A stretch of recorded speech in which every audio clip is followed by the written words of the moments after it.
Working on this Volvo C70 T5 engine, and belts are removed. We thought we had a failed pulley or an alternator making noise.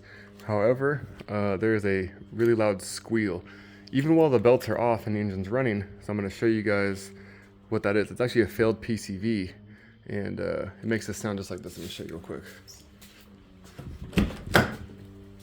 So remember, the belts are off, nothing's connected.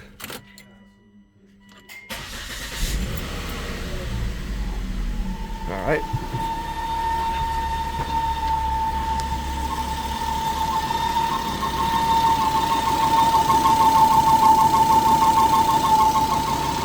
So the way to tell if your PCV has failed like this, which is very common on all Volvos, pull the dipstick tube and see if it stops.